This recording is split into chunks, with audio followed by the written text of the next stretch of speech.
est de retour, en tout cas pour décortiquer un peu le sujet proposé par le commentaire de Franck Arnaud ce matin, la galère de cohabitation entre les secrétaires exécutifs de les mairies, les communes du Bénin et justement les patrons de ces... Est-ce qu'ils sont encore patrons de l'administration? Les patrons de ces, en tout cas, équipes politiques à la tête de ces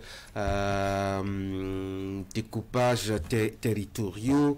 On verra bien ce que ça donne. Depuis 2 ans, ça n'arrive pas à s'entendre, William. C'est quand même assez bizarre. Pourtant, je dois dire, on a eu le temps de comprendre les tests, de les accepter comme ils ont été proposés et surtout d'opter à les respecter pour que les choses avancent. Justement, parce que, dira un spécialiste, on a réformé l'administration et la gouvernance locale, mais on n'a pas réformé la décentralisation. Parce que l'esprit de la décentralisation, c'est de faire d'autres territoires, d'autres personnalités morales comme l'État, qui sont de droit public, à l'intérieur de l'État. C'est-à-dire qu'on soit gêné par son ego ou pas, en tant que président de la République, les maires sont des présidents territoriaux de ces territoires, investis comme tels par les populations. En fait, aux États généraux de l'administration territoriale en 1993, quand on pensait la décentralisation après le système que nous avions connu, on a décidé d'utiliser les sous-préfectures comme les collectivités territoriales. Elles ont revêtu le statut de commune dans les perspectives qu'on faisait. Et ça, c'était un pas 1. C'était un degré numéro 1 qu'il fallait attendre parce que les départements allaient devenir plus tard un système de décentralisation, allaient connaître aussi le système de décentralisation et on passerait même à un niveau 3, c'est-à-dire des regroupements de départements pour en arriver à des régions, un peu comme les pays bien décentralisés, la France où vous avez des présidents de régions. Et ça, c'est une école de la démocratie. Ça fait place à la démocratie participative à l'intérieur. Vous n'analysez pas la réforme structurelle de la décentralisation avec le code de l'administration territoriale que nous avons aujourd'hui au Bénin sans les derniers événements politiques ou les événements qui ont précédé. Vous avez vu le code électoral et la loi interprétative du code électoral dans la désignation des maires. En fait, des partis politiques ont désigné des hommes pour gouverner des communes, des hommes que des communes, des administrés n'ont pas investis. Et au plus grand tard, sinon plus tard, on verra l'avènement de ce code. Quand vous liez tous ces événements, vous voyez que quelque part, les maires étaient un peu trop puissants et il fallait casser un peu leur ego. Et ça se lie entre les lignes des réformes administratives. Donc, on a administré autrement l'administration locale. On a recentralisé légèrement en créant une cellule à la présidence qui a ses appendices dans les communes parce que ces SE sont des répondants, non pas des populations. Ces SE ne sont pas investis par les populations, ils émanent du pouvoir central. On a des conseils de supervision qui font une petite scission encore dans le conseil communal dévolu comme tel pour gérer la cité par les populations et je pense qu'on a dépiécé un peu l'esprit de la décentralisation. Ce pas 1 qu'on a fait en 2003 avec l'avènement des premiers maires et des premières communes, on a encore marqué les pas, non seulement, mais on a fait du rétropédalage. Sinon, aujourd'hui, cette réforme dont vous parlez, déjà dans la substance, je trouve qu'elle a du fil à retordre. Oui, William parle de dépiècement, je dois dire, de l'administration, de la décentralisation. Mais justement, c'est parce qu'elle était suffisamment lourde et aux mains d'un seul individu qu'il fallait justement alléger la tâche et surtout, je dois dire, trouver d'autres acteurs pour aider à œuvrer à la bonne marche de la décentralisation au niveau donc des communes, Loïc. Évidemment, tel que vous l'avez expliqué, c'est un peu l'esprit qui sous-tendait justement les réformes qui ont été faites. Il faut d'abord, point de besoin de revenir sur l'historique fait par William là déjà, parce que là il a tout tracé.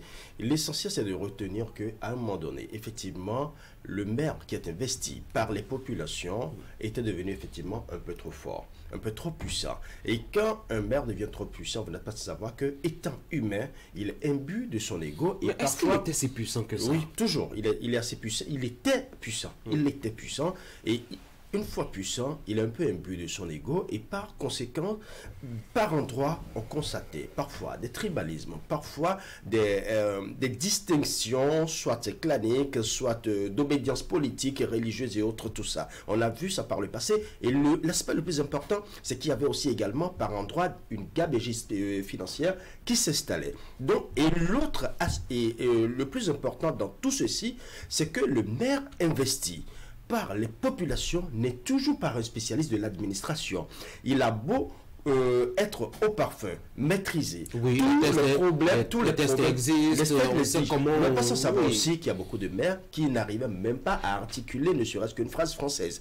Donc ça veut dire que on peut lui interpréter les tests à leur manière, à la manière de celui qui interprète. Mais ça c'est le premier choix de maires qu'on avait fait. Aujourd'hui les maires ils ont un niveau. Non, jusqu'à présent il y a des maires dont on va parler. Donc le plus important déjà, il faut dire que le maire n'est pas toujours un spécialiste de l'administration, des procédures administratives.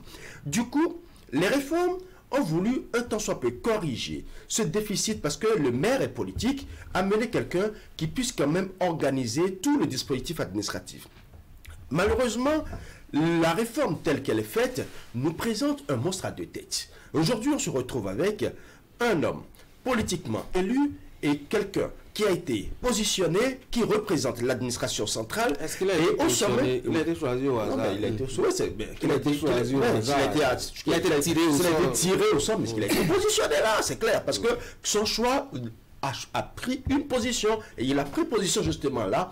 Donc on s'est retrouvé avec, au lieu d'avoir deux personnalités qui se complètent pour que l'un qui porte la vision du peuple puisse être aidé par l'autre de côté façon administrative pour améliorer justement le développement à la base, on s'est retrouvé maintenant à deux personnalités antagonistes qui se font une guerre parce que l'un voulant coûte que coûte avoir son développement, parce que étant élu par le peuple et devant répondre de ses obligations et de ses promesses surtout, veut coûte que coûte amorcer un certain développement, et l'autre qui doit respecter l'orthodoxie administrative se dit non, ça ne peut pas se faire de cette manière, et par moment il y a souvent un clash entre le politique et l'administratif. À ce moment déjà, vous devez comprendre qu'il y a des intérêts, et le chroniqueur l'a dit d'ailleurs, il y a une guerre d'intérêts qui commence par s'installer. Quand cette guerre d'intérêts s'installe, vous devez comprendre qu'au sommet, si c'est deux personnalités qui devraient amener le développement, accompagner le développement, ou du moins impulser et soulever le développement de la commune, n'arrivent pas à s'entendre, ça pose un véritable problème déjà à la base.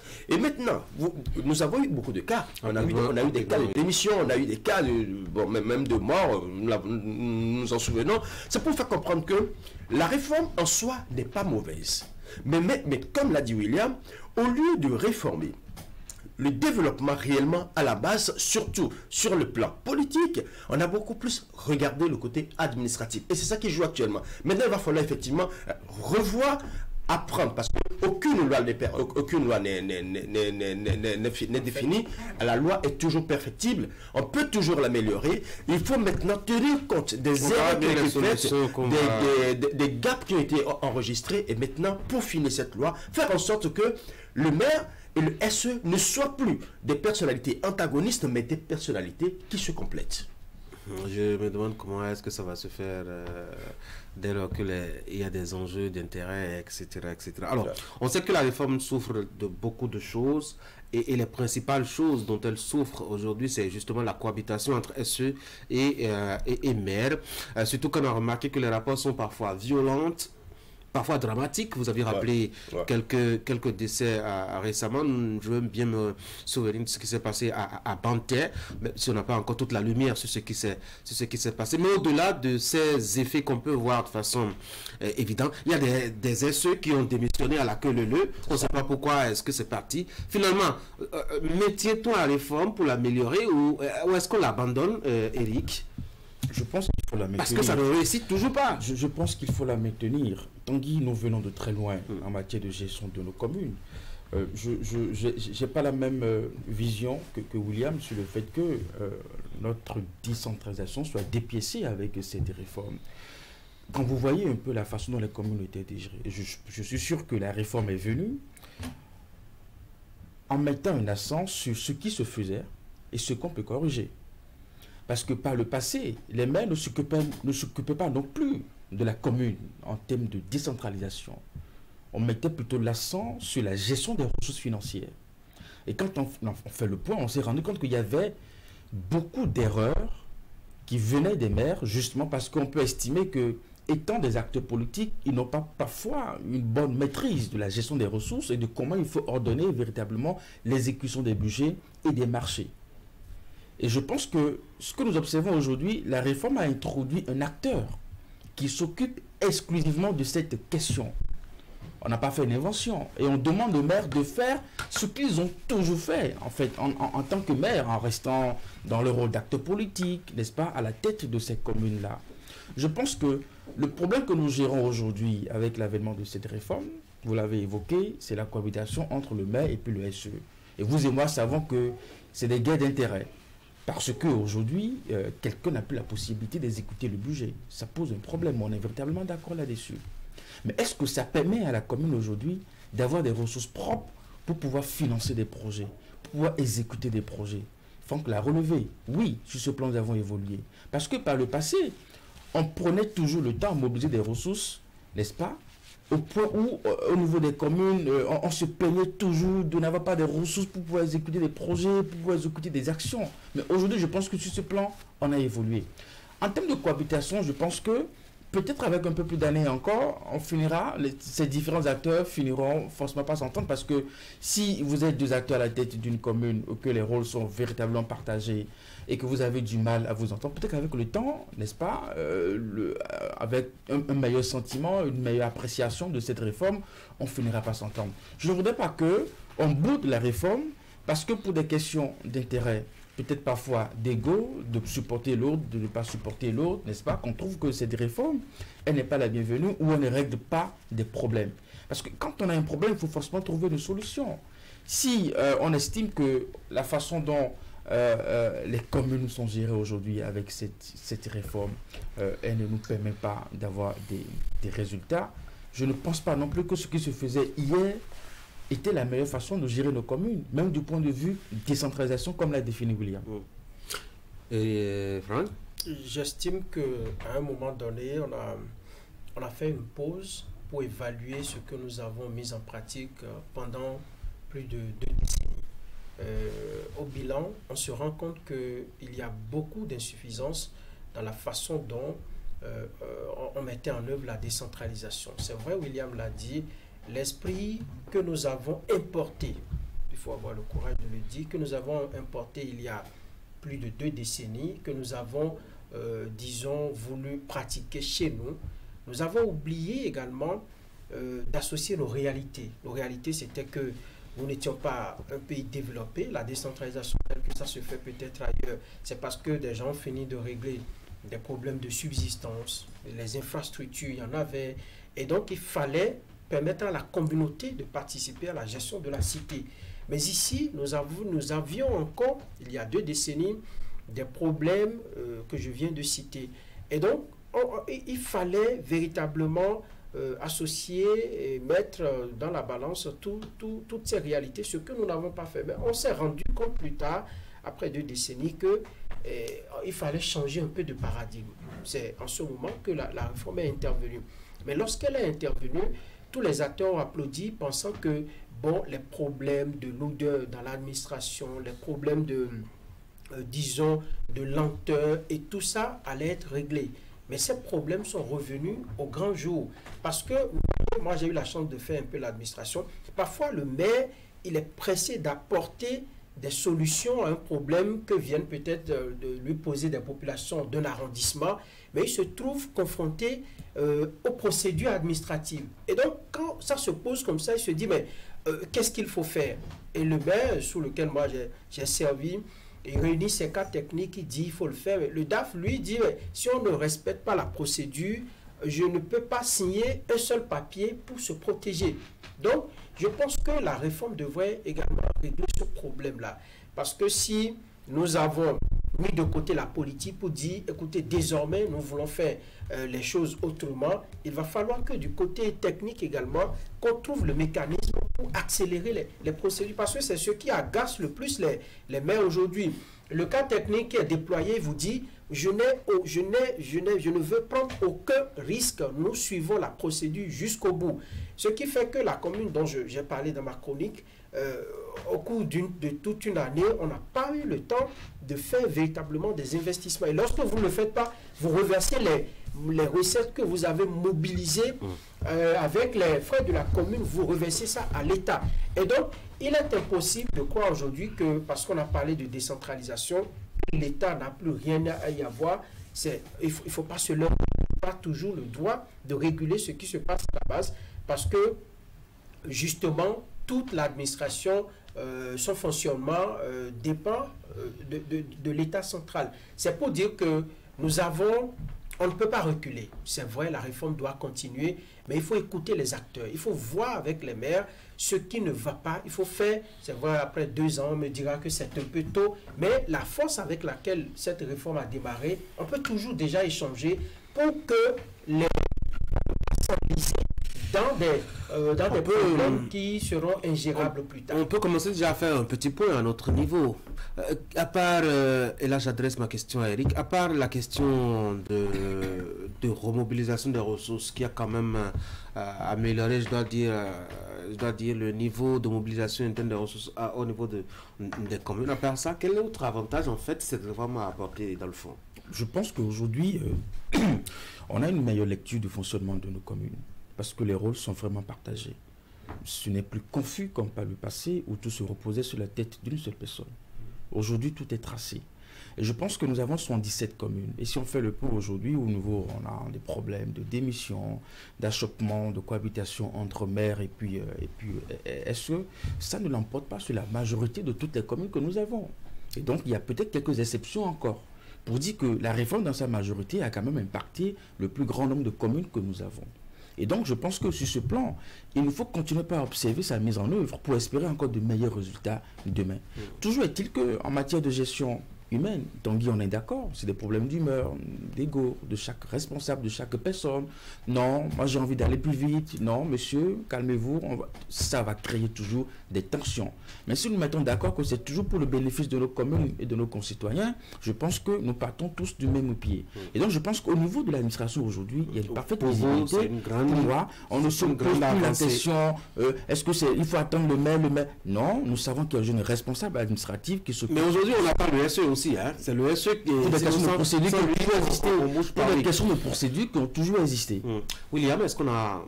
Quelles sont les choses positives qu'on a notées quand même? On a dénaturé la décentralisation. C'est positif ça? Si vous trouvez que c'est un élément... Oui, mais puisque ma question elle est bien claire. C'est quoi le positif qu'on a eu avec cette réforme? Oui. Il y a un rapport de l'ANCB, une étude de l'ANCB qui date d'un peu avant la réforme, qui dit qu'à 90%, les communes n'ont pas de cadre compétent. C'est une évidence. Patrice Talon lui-même, dans les actions qu'il a faites au profit de la gouvernance territoriale, l'une des actions à saluer et à reconnaître, c'est le réel transfert de compétences. Parce que, vous savez pourquoi je ne serais pas d'accord avec certains analystes sur le plateau? C'est parce que la décentralisation requiert le transfert de compétences au sol. Pour balayer une rue, on n'a pas besoin de recourir à la recentralisation ou à la concentration de l'administration. C'est pour cela que les communes doivent elles-mêmes avoir leurs compétences propres. Aujourd'hui, je ne sais pas si vous savez que dans le pays, il y a des communes presque qui n'existent plus, à part des dons de leur maire en tant que président d'association à des gens partout dans le Bénin. Sinon, on ne voit même plus ces communes. Elles n'existent plus pour des gens comme moi qui sont natifs et qui sont dans cette ville depuis des années. En fait, il y a une chose. Talon a fait les 12 préfectures. Il a fait nommer des secrétaires généraux, des préfets.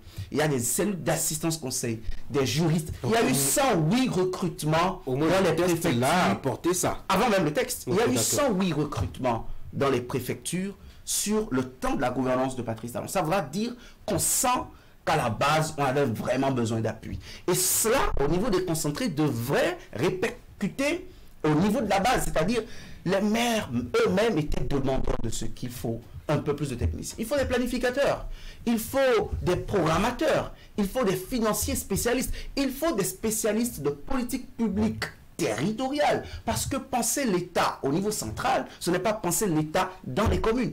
Mais est-ce que, après avoir posé ce bon diagnostic, on n'est pas devenu médecin en y mettant la pile de thérapie qui soit? Parce que, regardez, on a mis près de 500 agents au profit des communes. Mais pour transformer les communes, parce que les communes ont vocation à donner de l'argent à l'État central, à faire mobiliser de l'argent. Vous savez, ce n'est pas du temps talent que ça gêne l'ego avec les maires. Vous vous souvenez du temps des révocations?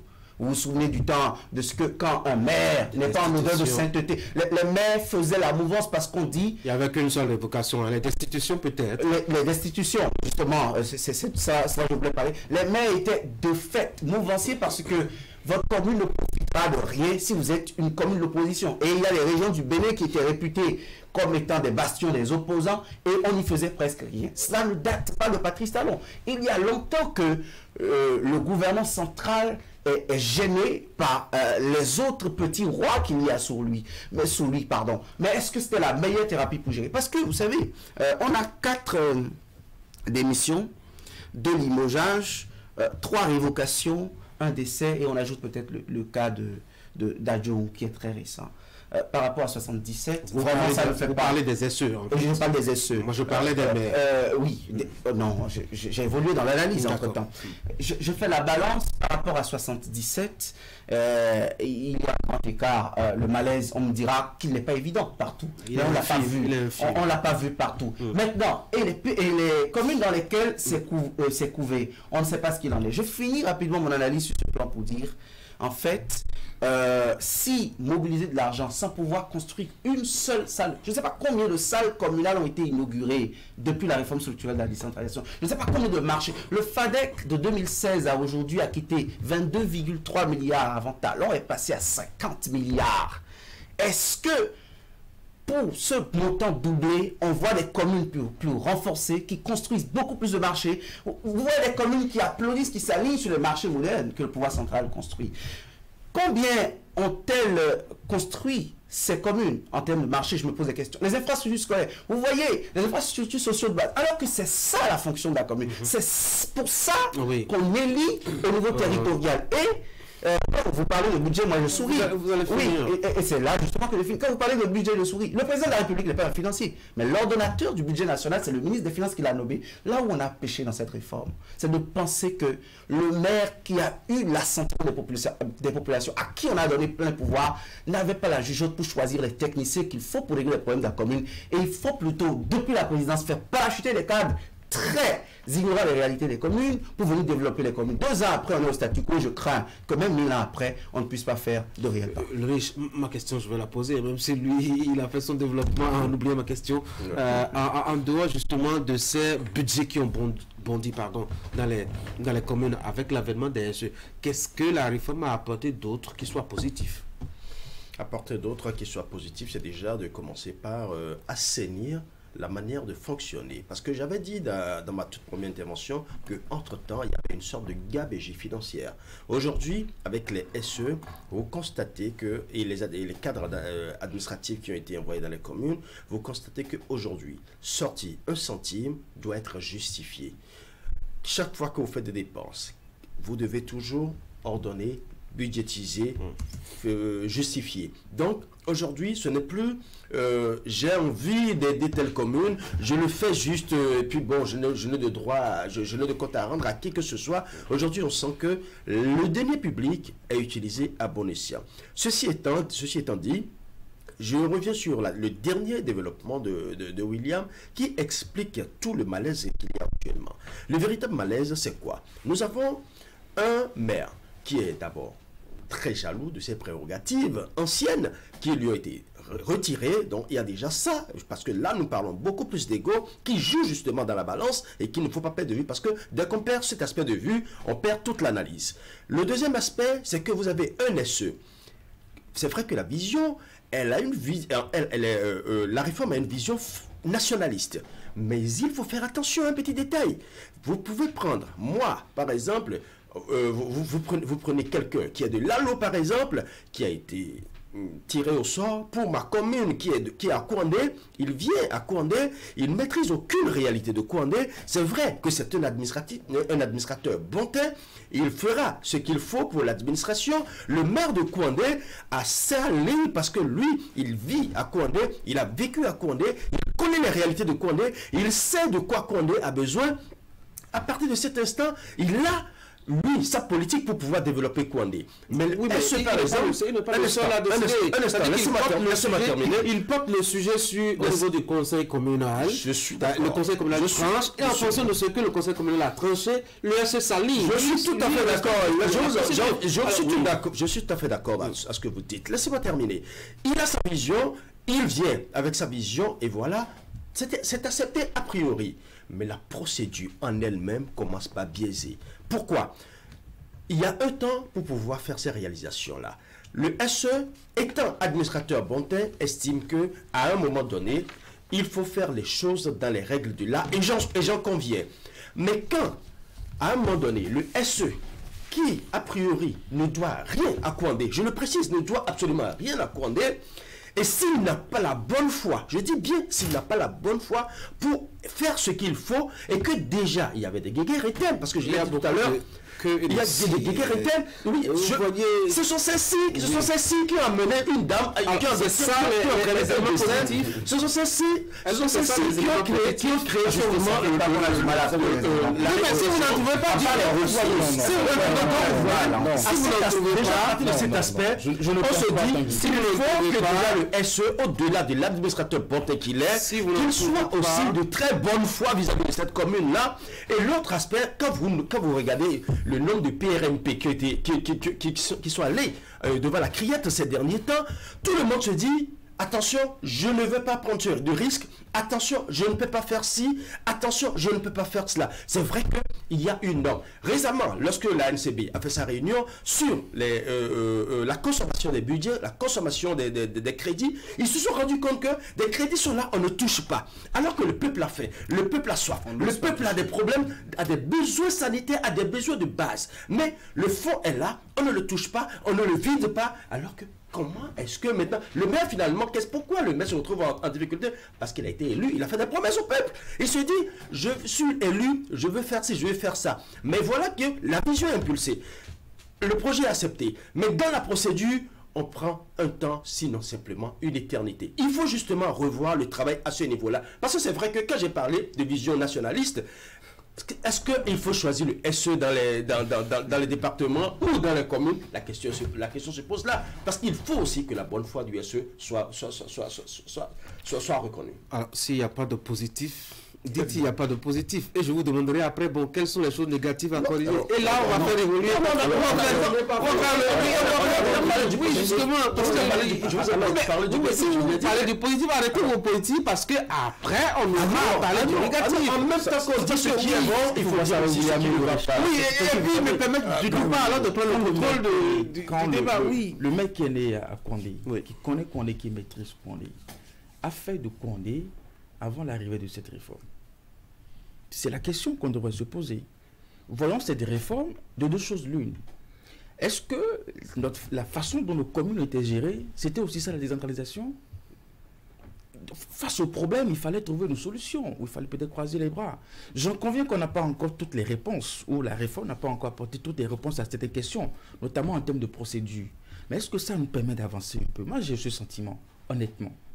Parce que ça n'est pas non plus la décentralisation où un mec qui est élu est seulement intéressé par des marchés publics.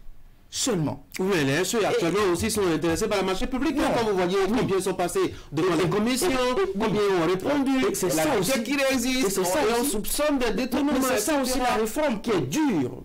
Ou quand dans sa mise en œuvre, on tombe sur des acteurs, n'est-ce pas, qui ne respectent pas les règles de procédure en matière de finances, ils sont sanctionnés. Et moi, je ne voudrais même pas comptabiliser les démissions parce que vous pouvez être un homme, enfin, on peut vous confier une responsabilité, vous êtes libre de rester ou de partir. C'est un choix. On démissionne dans bien d'autres secteurs. Donc, c'est pas parce que les SE démissionnent qu'on va en faire un problème pour, comment on dit... ça peut être la manifestation de la peur de démissionner, il y a déjà un problème. Mais écoutez, c'est une responsabilité, n'est-ce pas? On est libre de démissionner ou de rester. Après, il faut aller voir les raisons pour lesquelles la personne a démissionné, peut-être par convenance personnelle ou je ne sais pas quoi. Mais ça n'est pas une obligation pour la personne d'être à la charge de cette mission si elle estime qu'à un moment donné, je ne suis plus en mesure de jouer ce rôle. Et ça laisse place à d'autres personnes. La preuve est que quand on démissionne, on trouve toujours quelqu'un. Franck? Oui. Moi, je pense que... Des choses positives. Oui. L'administration communale est de plus en plus en train d'être dépolitisée. Parce que par le passé, quelle sorte d'administration avions-nous? Nous avons une administration où le premier adjoint au maire veut quitter, il tient par la main son fils qui a fait l'université d'Abomey-Calavi, qui attend à la maison. On lui trouve un stage, il fait le stage, on met la pression sur le maire et on lui trouve un poste. Si vous allez dans les administrations, avant la réforme, c'est ce à quoi, c'est le schéma qui se présentait. Du coup, le problème qui se pose aujourd'hui... il fallait être donc premier agent au maire. Non, c'est un exemple que j'ai pris. Le maire, le chef de enfin le chef d'arrondissement, le conseiller communal qui doit poser sa signature ou bien qui doit lever son petit doigt pour voter le budget, pour vous dire, j'ai une cousine à la maison, sa maman me dérange depuis, il faut lui trouver un poste quelque part, même sinon si je ne vote pas. Sinon je ne vote pas. Et c'est comme ça qu'on a des problèmes de compétences après. En quoi est-ce que, dans le fond, la réforme a répondu à ce problème-là? Ses enfants... le SE, qu'est-ce qu'il fait pour ce problème? Ces nièces n'avaient pas le profil. Aujourd'hui, c'est vrai, nous avons le profil, mais l'expérience, c'est ça qui manque et c'est ça qui est décrié par les maires aujourd'hui. Mais ça va venir, l'expérience viendra avec le temps. Personne n'est né avec. Et puis, un agent qui est recruté, c'est partout besoin sera. L'agent qui a été recruté, William a dit que ce sont des agents qui ont été parachutés de la présidence. Donc, nous avons vu un peu la procédure. Ce sont, je pense que c'est pas exactement cela. On a fait des appels. On a fait des appels, les gens se sont inscrits. On a dit bac plus 3 pour certains, bac plus... C'est qui leur interlocuteur, leur responsable hiérarchique? Les cellules de supervision. Oui. Non, la cellule de supervision. Il y a la cellule suivie à la présidence. Oui, dans la vraie décentralisation, il y a un responsable d'une commune appelle à la présidence de la République pour régler un problème dans une commune. Dans une vraie décentralisation, quand un responsable dans une commune a une difficulté, il n'appelle pas la présidence de la République. Là, je continue de dire qu'on a dénaturé la décentralisation. Maintenant, parce que c'est juste une cellule installée de façon transitoire pour veiller à la bonne application de la réforme qu'on a initiée. Là, c'est la télécommande de la vraie réforme. Est-ce que je posais la question aux acteurs de la décentralisation? Oui. Non, moi je ne suis pas du tout d'accord avec William. Lorsque, par exemple, vous voulez loger la cellule où? Pour qu'elle soit en paix, pour travailler avec toute la pression. Oui, mais le ministère de la décentralisation sert à quoi? Non, le ministère de la décentralisation. Oui, ça sert à quoi? Il y a une direction de la décentralisation, non? Il y a une direction qui se charge des communes. On a une association nationale des communes du Bénin. On peut les loger là-bas. Pourquoi est-ce que c'est à la présidence? Parce que quand un coup de fil quitte la présidence, entre nous, soyons honnêtes, quand un coup de fil quitte la présidence, qui que vous soyez de la République, il y a forcément cette impression, cette pression que ça vous met. Et ce n'est pas évident que dès lors que le coup de fil a quitté directement la présidence pour la commune, que tout ce qui se fera juste après se fasse dans les règles de l'art et exactement comme il le faut. Même au niveau du ministère, moi je peux vous le dire. Mais c'est moins pressant que ça vient de la présidence. C'est vous qui le dites, moi je peux trouver que c'est plus pressant également parce qu'on dit, ah c'est le ministre. À moins que vous ne considérez pas le ministre de la République. Moi, je pense que c'est pour permettre à la cellule d'être plus efficace, de se débarrasser de tout ce qui est écoutez politique, pour être technique. Et quand moi j'ai eu la chance d'échanger une ou deux fois avec le coordonnateur de cette cellule-là, le travail qui est fait est purement technique. Et lorsque vous voyez de nouvelles normes qui s'introduisent dans la gestion d'une commune, par exemple, et que vous n'avez pas les moyens, vous n'avez pas des interlocuteurs à qui vous adresser lorsque vous êtes bloqué dans les procédures, je pense qu'il faut s'adresser forcément à quelqu'un. Et je pense, à mon avis, que c'est la solution qui est trouvée pour le moment. Ça peut être amélioré. Et donc, c'est un point positif, la dépolitisation. L'autre point positif que je trouve, ce sont des cadres des cadres de conception qu'on a mis aujourd'hui à la disposition des communes. Ces cadres-là... Les SE, là? En dehors des SE, il y a d'autres cadres techniques qui ont été tirés au sort, qui ont été mis à la disposition. Il y a également le fait qu'aujourd'hui, le maire ne peut plus, parce que c'est le premier arrondissement ou le 3e arrondissement de Cotonou qui a plus voté pour lui, qu'il dirige toutes les infrastructures d'abord dans cet arrondissement. Il en réalise combien? Non. Il en réalise. On parle des points 2 ans. positifs. On parle des points positifs. En dehors du fait qu'on n'a pas pu, à cause des procédures, consommer le crédit doit retourner dans les caisses de l'État. Doit retourner dans les caisses de l'État.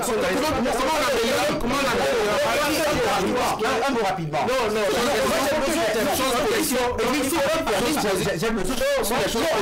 On m'a fait une question et je suis le seul à bien répondre. Oui, absolument. Mais ça fait à peu près 6 minutes que... Moi, je voudrais dire, s'il y a du positif dans quelque chose que l'on fait, c'est sur la durée que l'on peut l'observer. On ne peut pas... Non, on ne peut pas, par exemple... Qui n'a pas en 2 ans ne peut pas montrer une petite lueur de positivité. Regardez, on dit...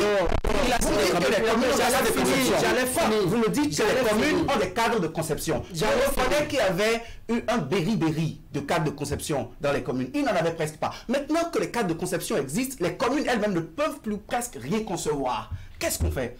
Est-ce que la conception... Concevoir ou décider? Concevoir. Je parle de la conception. Je parle de la conception et même de la décision. Regardez les chaînes qui lient les élus. Vous savez, on n'élit pas des malades mentaux. J'espère que vous allez m'accorder mes minutes. On n'élit pas des malades mentaux dans une commune. On élit des gens qui sont capables, même s'ils ne sont pas des techniciens. Qu'est-ce qu'on fait face à ces difficultés-là? Qu'est-ce qu'on fait? On arrête la réforme. J'avais pas fini l'autre point. Dis donc, vous voulez tout finir.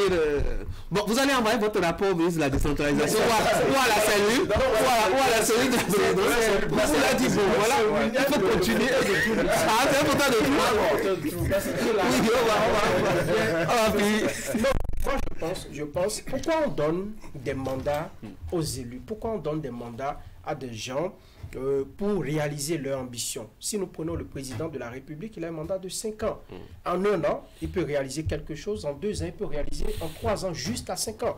Au niveau des communes, on ne peut pas me dire qu'en 2 ans... Pas le passé avant la réforme. On ne peut pas me dire qu'en 2 ans, on aura des points positif d'une réforme qu'on n'a jamais implémentée en plus de 20 ans. Pourtant, vous en avez identifié. Oui, j'ai identifié. En 2 ans en plus. On trouve que c'est insuffisant. Oui, justement, on trouve que c'est insuffisant. Avant cette réforme, nous avons expérimenté plusieurs années de décentralisation.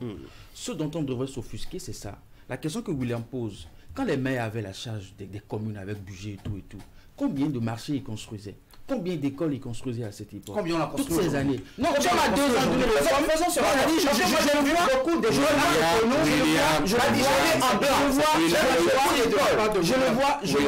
Je le vois s'offusquer sur l'absence peut-être pour lui d'un bilan à 2 ans d'une réforme.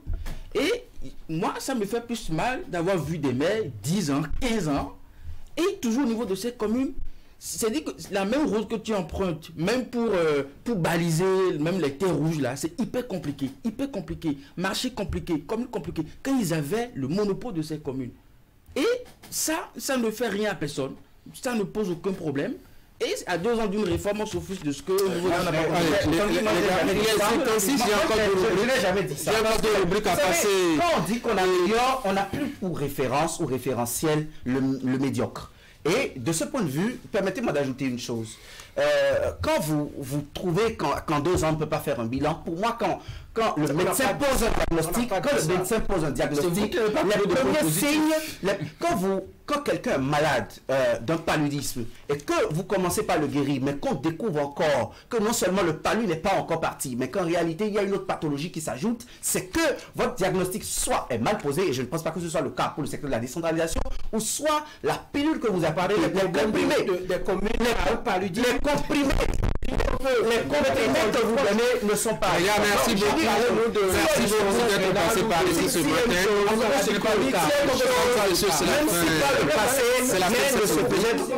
Merci d'être resté à notre compagnie. Vous allez suivre juste après moi le point de l'actualité, c'est 7 jours au Bénin, avec la réalisation d'Idriss Boukari. Juste après la revue de presse, moi je souhaite de passer une très bonne journée.